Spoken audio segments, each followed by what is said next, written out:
आपका B news nation में मैं हूं शकील बागमारे। एक्टर सुशांत सिंह की आत्महत्या पर सलमान खान पर मामला दर्ज। बॉलीवुड के अभिनेता सुशांत सिंह राजपूत की मौत के मामले में बुधवार को एक स्थानीय अदालत में एक वकील ने बॉलीवुड के दबंग अभिनेता सलमान खान और करण जौहर सहित 8 लोगों के खिलाफ आपराधिक शिकायत दर्ज करवाई है।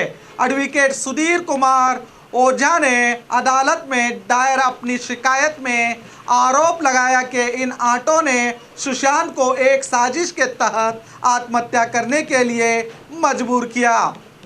इन सभी को हत्या का दोषी ठहराया गया है। शिकायत में शामिल अन्य लोगों में आदित्य चोपड़ा, साजिद नाडेवाले, संजय लीला भंसाली, भूषण कुमार, एकता कपूर और निर्देशक दिनेश शामिल हैं। शिकायतकर्ता ने दावा किया कि इन लोगों ने एक साजिश के तहत सुशांत की फिल्मों को रिलीज नहीं होने दिया और सुशांत को उनकी वजह से फिल्मों के समारोह में भी अनुमति नहीं मिली। एडवोकेट ओझा ने कहा कि सुशांत सिंह राजपूत की मौत से न केवल बिहार बल्कि पूरे देश को नुकसान हुआ है। सलमान खान समेत अन्य 8 लोगों पर धारा 306, 109, 504 और 506 के तहत शिकायत दर्ज की गई है और बॉलीवुड अभिनेत्री कंगना रनावत को मामले में गवाह के रूप में दर्ज किया गया है। अदालत ने अगली सुनवाई की तारीख 3 जुलाई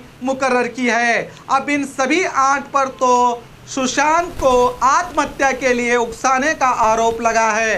अब देखना है ये मीडिया के सामने आकर ये लोग क्या अपनी सफाई पेश करते हैं। तो देखते रहिए आपका अपना बी न्यूज नेशन।